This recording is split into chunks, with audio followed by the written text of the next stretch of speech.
my husband comes in and he looks above my head and he goes, "Oh my God." He goes, "Laura, look." And I turn around and directly behind my head on the wall is an image of Jesus. And I have pictures of this clear as day image. I think my youngest was 5 at the time. And I said, "Who do you think this looks like?" And he looked at it and he said, "Jesus." This is Touched by Heaven. Everyday encounters with God, those moments when heaven and earth collide and we see God. We see his hand reaching out to us, attempting to get our attention, inviting us into a closer relationship. Here we share stories of encounter with angels, divine intervention, prophetic dreams, visions, near-death experiences, big and little God incidents.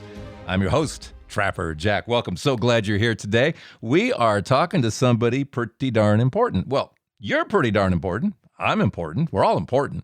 Because I'm God, you're God, we're all God. Yeah, just a bunch of gods hanging out together. How you doing, God? I am so nervous. My palms are sweaty. Mine too, and my feet and part of my left elbow. Oh, man. Laura has story after powerful story of this battle between New Age and Christianity, starting out with Christianity, getting wooed away to New Age, trying to work her way back, but stumbles and falls and gets back up again.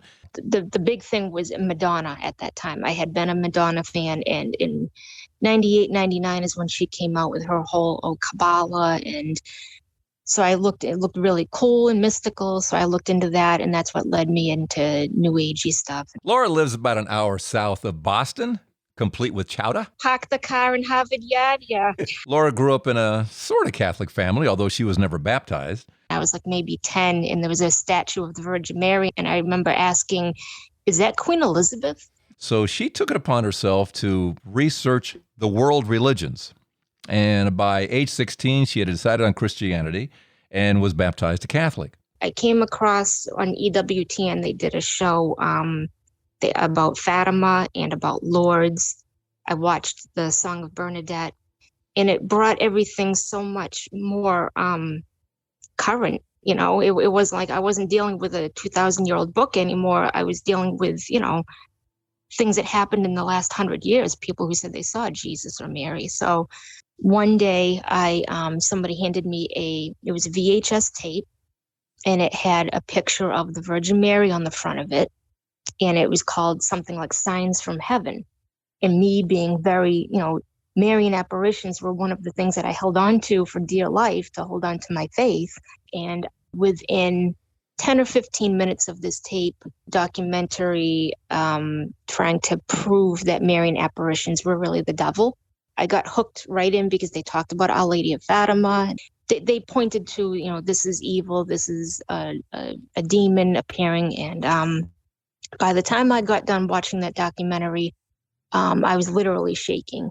And I believe that was the day that I lost my Catholic faith. And I delved deeper and deeper into Hinduism, tarot, psychics. And at the same time, I had also been watching documentaries about reincarnation, which really confused me. Pretty much anything that distanced me from Catholicism or Christianity. But still gave you a feeling of spirituality. Yes, a feeling of spirituality, but not fulfillment. Right. Deep down, I missed Jesus, and I missed church, and I missed, I had a devotion to the rosary. It was like in a blink of an eye, I just couldn't trust any of it anymore. In 2008, Laura's doing some online dating on a Christian website. She's decided that atheists don't interest her much. They're a little too far out the other way. So she meets this guy online from Ohio. Again, she's in Massachusetts. And they start talking to each other on the phone for about a month. And I flew out to Ohio to go meet him Valentine's Day, a month later in 2008. We fell in love, and he proposed to me while I was out there. Holy. Wow. Yeah, Wow. Wait a minute. Hi, how you doing? Want to get married? Yeah. Okay. I said yes, and he moved out here 2 months later on April 17th, 2008. And I got pregnant with our first son a month later. And we just celebrated our 12th wedding anniversary. Wow. Congratulations. That's wow. Thank you. Yeah. Laura's pregnant, so they're driving home from the doctor's office, and they're talking about boys' names. Saying silly names. How about Han Solo? No, I don't like Han Solo. Yeah, you were voting for Chewbacca, weren't you? Yeah, that was my first Chewie for short.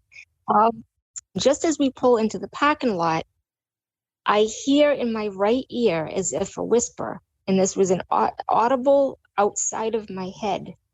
I hear Asher, Asher, Asher.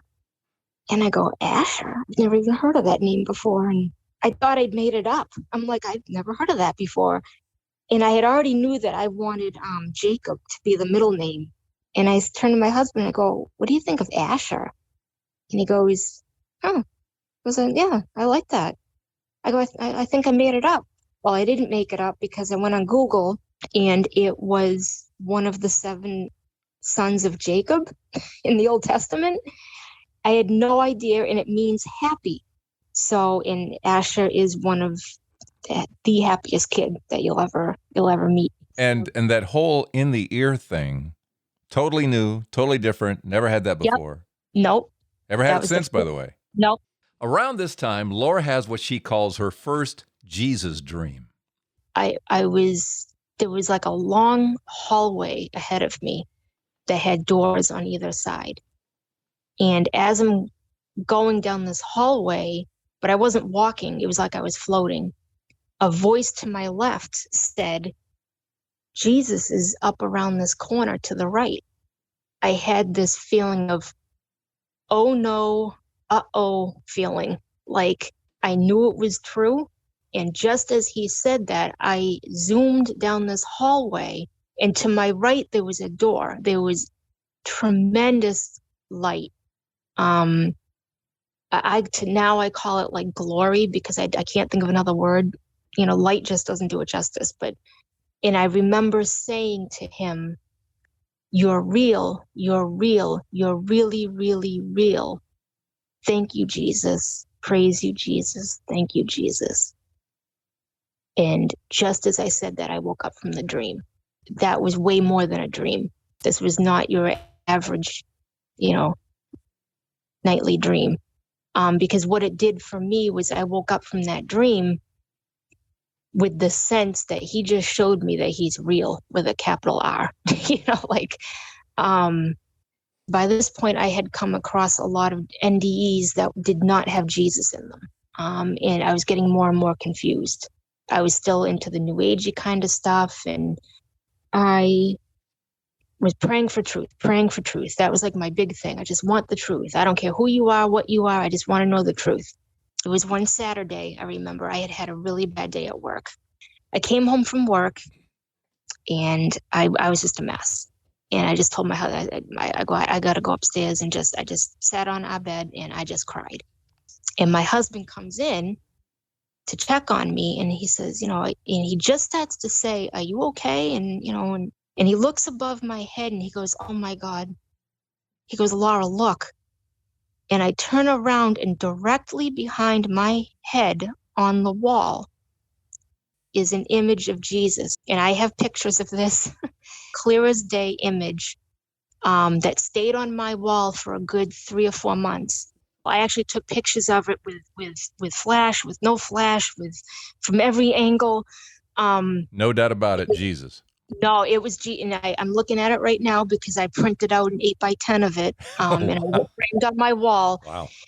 It is exact. It looks like the Shroud of Turin face, looking up to the right. And again, well, this, in this particular picture, it's his face and his head, and his chest is like bared, so that you can kind of see. It almost looks like a zoomed in picture, as if at the crucifixion, but from like the chest up. And you can even see like a crown of thorns. The hair is what really stands out, because the hair comes down on both sides next to the face, clear beard, clear mustache. Wow. And not only, my husband and I saw it, I was calling everybody over to come see, and everyone saw it. Like you could have framed it. It was the size of something you could have framed. Yeah, I have it. I printed out the exact size. When I printed it, I printed in 8x10, and it takes up pretty much the whole 8x10 frame. Wow. And everybody sees it, even my kids, who I didn't tell the story to up until very recently. Even I think my youngest was 5 at the time. And I said, who do you think this looks like? And he looked at it and he said, Jesus. I mean, You you're know, getting these incredible signs along the way. You're away from all this stuff. You're into all the new agey stuff, and I mean, yeah. you're actually getting Jesus coming after you. Right. Oh, hard. Yes. I mean, but the thing that prevented me from, diving right back into it was, it's just I couldn't let go of the stuff I was learning in New Age because I was so wrapped up in near death experiences. I mean, I always preferred the Jesus ones. Those were the ones that I really, but then I would come across ones that either didn't have Jesus or said things like, well, I died and I found out that we're all God, that there is no God, that you're God, I'm God. And this stuff was just completely tearing me apart because I couldn't reconcile it. And it made me kind of push my experiences away, like, well, maybe, I don't know what to believe. So around 2014, I came across a woman on YouTube who had she's a new age person. I'll call her Maya. And she had a near-death experience, but she had the kind where she came back and said that we're all God, you're God, I'm God, Jesus and Mary and, all of this, they're just, you create them so that when you die, of course, some people are going to see that because that's, what the collective consciousness has created and all this kind of stuff, big aliens. And well, anyway, I got really roped into her. She was very convincing. I had emailed this lady, questions. I emailed her and I said, I'm really confused because I've had all these experiences with Jesus and I don't know what to believe and I just poured my heart out to this lady and I hadn't heard back. Not only because of this lady, but also because as far as the Catholic standpoint, there was still the wound there from that VHS tape that I had watched long, long ago, just, making Marian apparitions and Mary out to be a demon, that I still had all of this in me.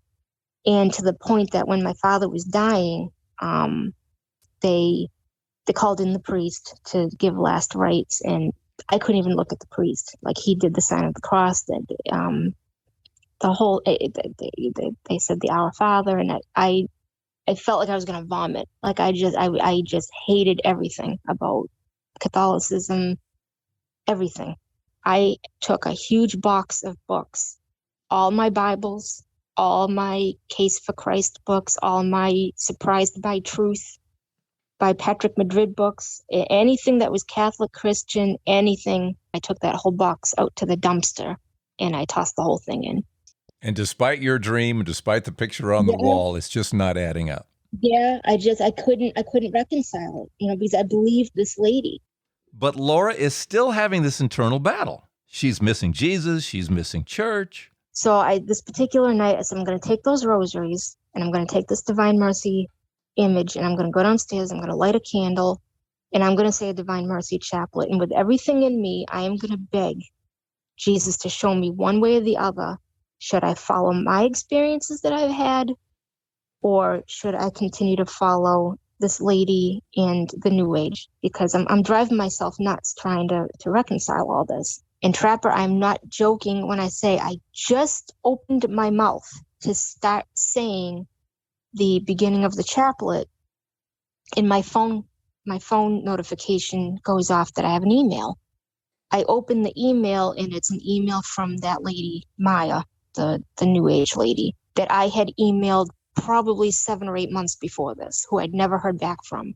And she went on in this email telling me that I was a star seed, that I was from the Arcturian alien race, that I was chosen. Don't give in to the temptation to follow Jesus or any religion, because I'm God. I create my own reality, yada, yada, yada, the whole thing. I read that email, blew out the candle, put the rosary away, the Divine Mercy image, and I said, she's right. Why am I doing this? She's right. I'm denying my own divinity. And I went with that. Devil's good, isn't he?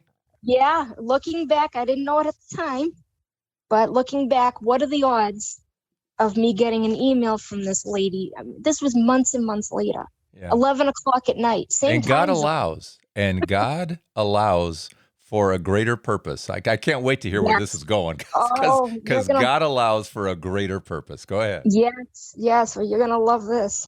Let's pause right about here. Then more with Laura here on Touched by Heaven, Everyday Encounters with God. Quick Patreon shout out. Thanks, Stephanie D in Florida. Thank you so much for supporting us on a monthly basis and just keeping all of this going. If you too are drawn closer to God through these fortifying stories, then you can come here to episode 213 or go to patreon.com directly and search for Trapper Jack. And thank you so much for your support. Also, if you haven't heard, so excited that my wife Elizabeth and I are headed to Medjugorje in October the 5th through the 13th. If you're available that week, we're trying to see if a bunch of listeners want to go with us as well. Aaron Chrysler heading it up, MedjugorjePilgrimage.life. If you want to get some information on this, Medjugorje, that's MEDJUGORJE,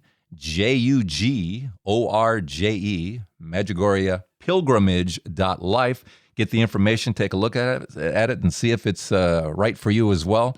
We're looking at this incredible place, it's been called a bridge between heaven and earth. A couple episodes back, we called it a secret place because the visionaries and secrets, a sweet escape. We anticipate that being the case as well. But get the information, MedjugorjePilgrimage.life, and I would love to see you, meet you October 5th through the 13th in Medjugorje. That would just be so cool. All right, let's get back now to Laura and her incredible story of conversion here on Touched by Heaven, Everyday Encounters with God.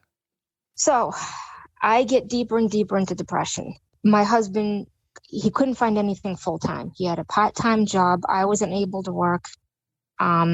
He was lucky if he got 20 hours a week. We were overdrafting our accounts left and right to buy food, to pay bills. It was really, really, really bad financially. And we had no money to get to get a new battery.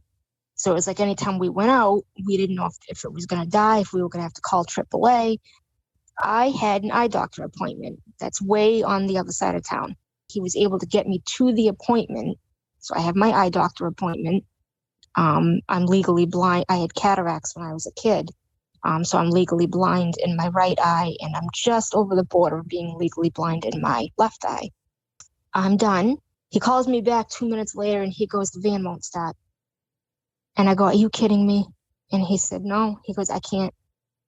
So I got to start walking. I had no money for the bus. I had no money for a cab, nothing. So I said, well, it's going to take me about 2 hours to get home.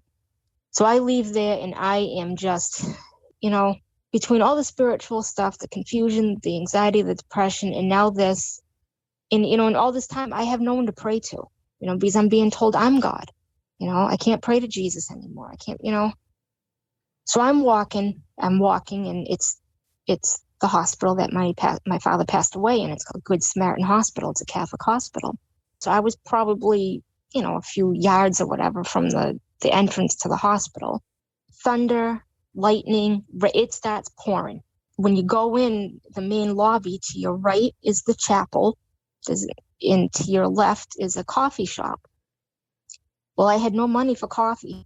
I'll go in the chapel, but I'm not staying in there, and I'm only doing it because I have nowhere else to go, So I go into the chapel, and I sit in the back, and nobody else is in there. And I'm sitting there, I'm looking at the tabernacle and the crucifix, and I'm going, and I felt like I just took all my burdens and just said, here, I don't know anymore. Just, if you got to show me something, because I can't live like this anymore. I go outside the chapel and I see it still pouring out, but I look at my phone, and I had like 15 missed calls and texts from my husband. So I call him back, and he goes, where are you? He goes, AAA came. They were able to jump the van. He goes, I'm driving up and down Oak Street. Where are you? I don't see you. So he gets there, and I notice as I get in the van that I felt like a lightness, like a physical lightness where there had been heaviness on my shoulders. Like it was tangible. 2 nights later after this, I was talking to a relative on the phone, and I was telling her just in conversation how my husband couldn't find a full-time job.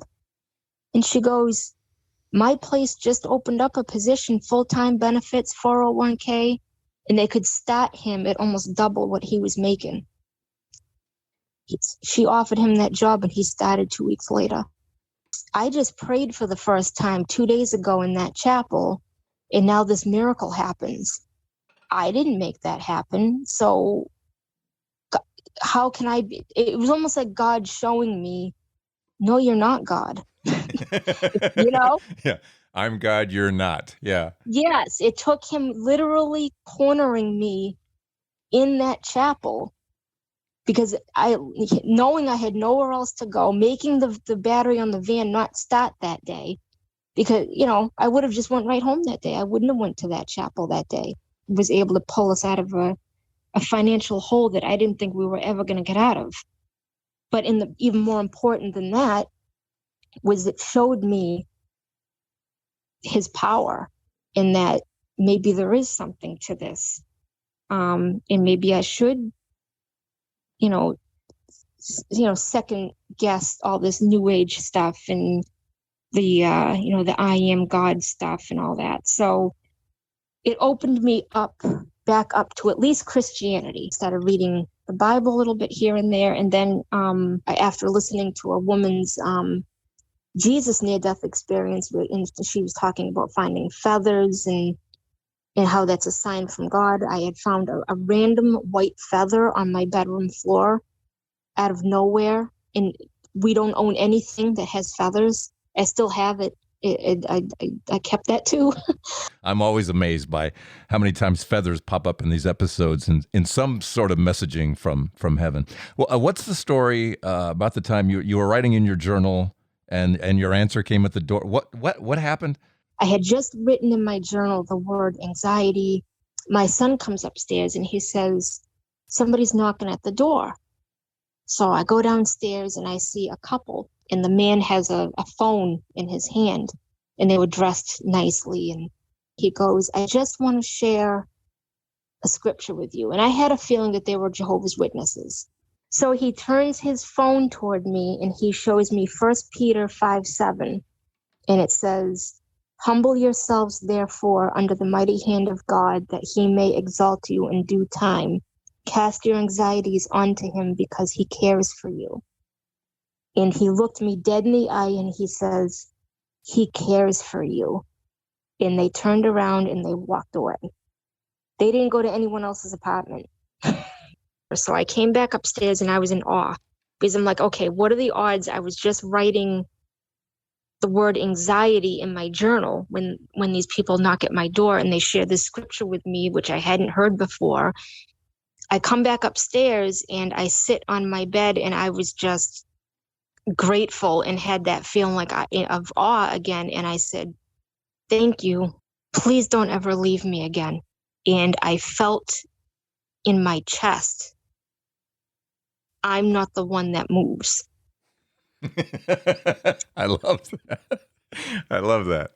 And then I came across your Touched by Heaven, and I started listening to more Jesus near-death experiences. And it's funny because my husband's from Ohio, and you had mentioned that you had been a disc jockey in Ohio, for Cleveland.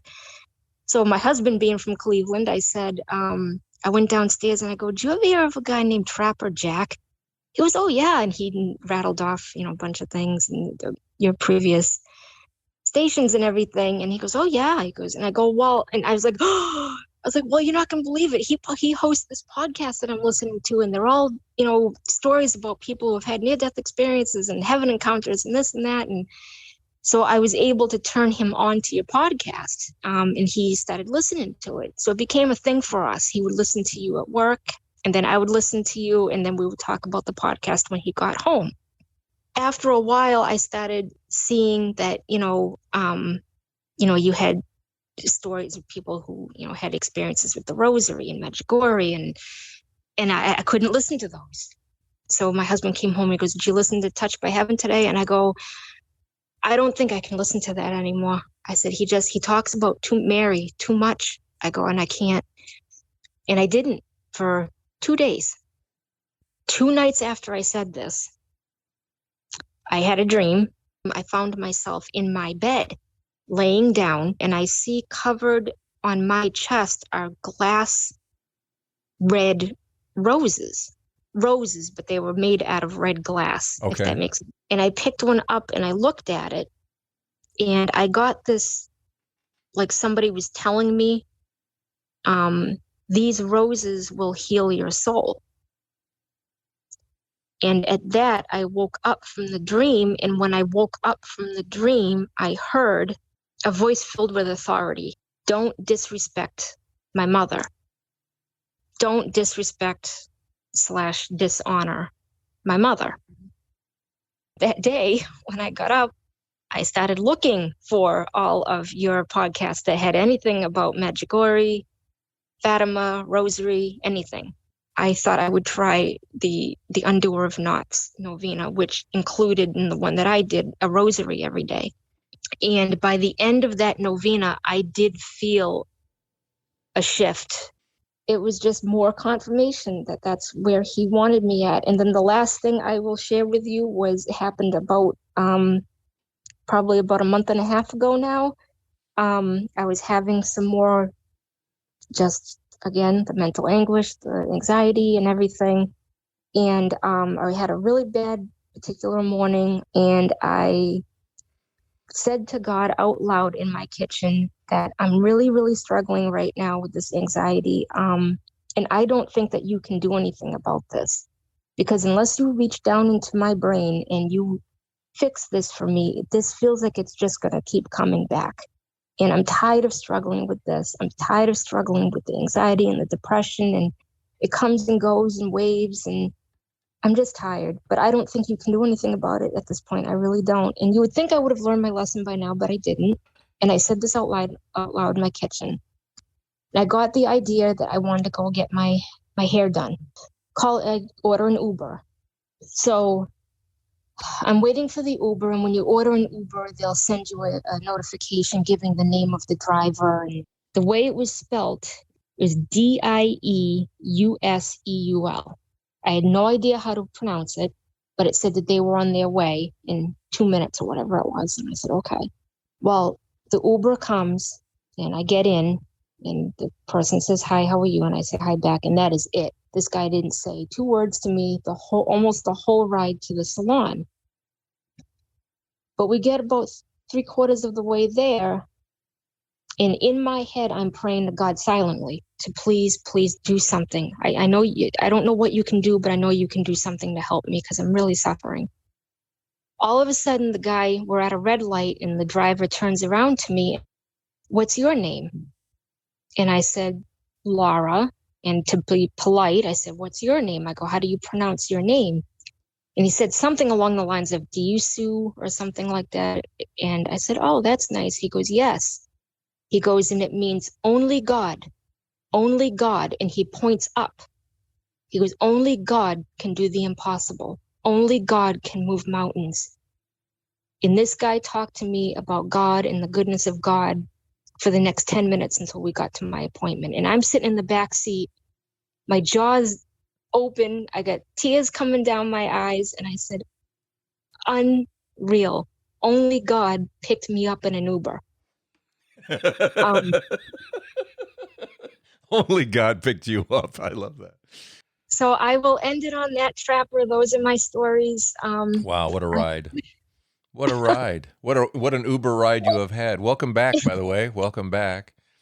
Thank you. You understand better about Mary, and those apparitions are certainly not Satan. Certainly not.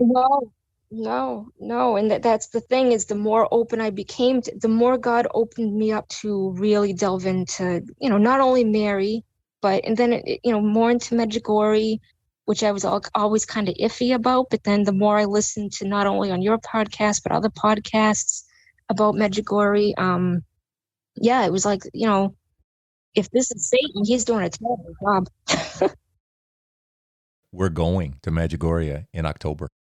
Oh, you're so lucky. Oh, Oh, Isn't that just awesome? We are so oh, excited. Yeah. the month of the Rosary. Tell me that wasn't planned. We're there the 5th through the 13th, and the 13th will be the 105th anniversary of the Fatima huge miracle and all of that of the sun and Yeah. everything. Oh, So we oh, are just ecstatic that how this is all. It's open to listeners as well. So there's a Medjugorje pilgrimage .life that has information for you if you want it. okay, okay. And as a fellow legally blind person, hey man, believe in Yeah, miracles. You never know. yes. Yeah, well, I'll be praying while you're there because I know she can, she can pull some strings. So, uh, There have been over 50 million people making that trek. There are so many incredible conversion stories. Thousands yeah, of men have become priests because of it.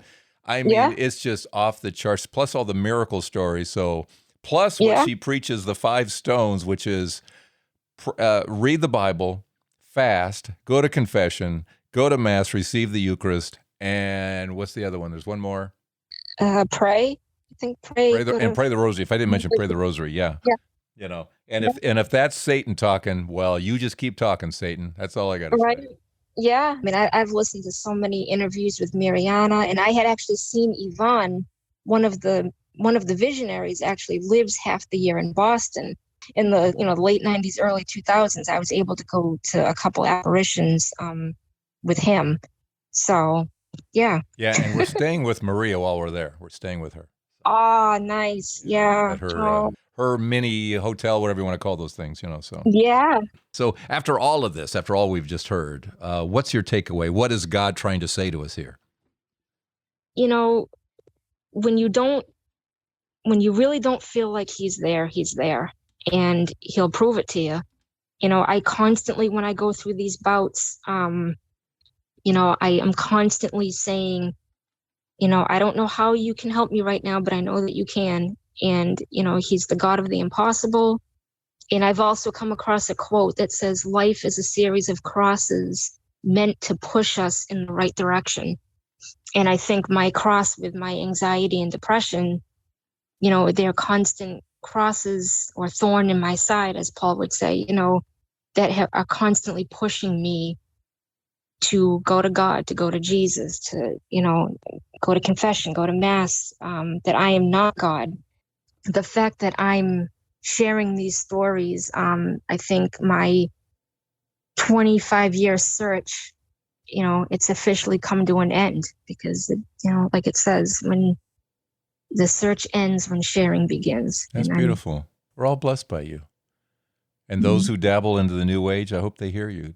Oh, I know that's a whole other ministry that I would love to, I would love to reach out to people and just, I know where they're coming from. I know where they're at. And, I'm not saying Catholicism's for everybody, but at least acknowledge that you're not your own God, that you didn't create the stars.